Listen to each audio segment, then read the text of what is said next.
Men bittanizdan rostdan aytsam xafa bo'lib ketdim. Mana shunaqangi arzon, sifatli, tez bitadigan uylarni reklama qilib, o'zimiz qilib beramiz deb video qo'ysam, ko'pchilik yozyapti, arzimaydi, sifatsiz, uzoq muddatga yetmaydi. Yo, o'zingizlar o'ylab ko'ringlar. Biz xalqqa shunchalik foyda qilaylik, qimmat pullar ketmasin, yillab chetlarda ishlab, pul topib kelib, uylar qurilishiga vaqt ketmasin deb mana shunaqangi texnologiyalarni chetdan olib kelib, zavodlarni qurib qo'ysak-ku, sizlar shunaqa deysizlarmi? Amerika, Yevropalar 30, 40, 50 yil oldin mana shu sistemaga o'tib ketgan. Hech kim oldingidaqa g'ishquri quyib yoki tom yopib, lombos qilmay qo'yishgan. Agar bu texnologiya yaxshi bo'lmaganda, butun rivojlangan dunyo bo'yicha davlatlar mana shu sistemaga o'tgan bo'larmidi? O'zingizlar o'ylab ko'ringlar. Bu biz sizlarga elektromobil taklif qilamiz. Sizlar hali ham Jiguli zo'r, baquvvat, temiri mustahkam 20 yil, 30 yillar xizmat qilaveradi degan fikr aytyapsizlar-da.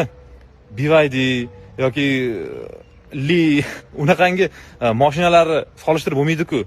Tez, sifatli va arzon. Maqsadimiz nima? Maqsadimiz xalqimiz mana shu uyga ketadigan mablag'ini tejab, farzandlarini o'qishga sarflasin.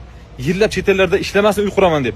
Shundoq 10 kun, 15 kun ichida qurib beramiz, kirib yashasin, bemalol foydalansin. Qolgan vaqtini farzandlari bilan oilasi bilan o'tkazishga sarflasin. Agar mana shunaqa fikrimga qo'shilsanglar, podpisatsiya qilib, like bosib, shu videoni tarqatishga yordam beringlar. Biz yana xalqimiz uchun, insonlar uchun ko'proq mana shunaqangi foydali uylarni, qurilishlarni qilishga harakat qilamiz. Qo'llab-quvvatlayveringlar.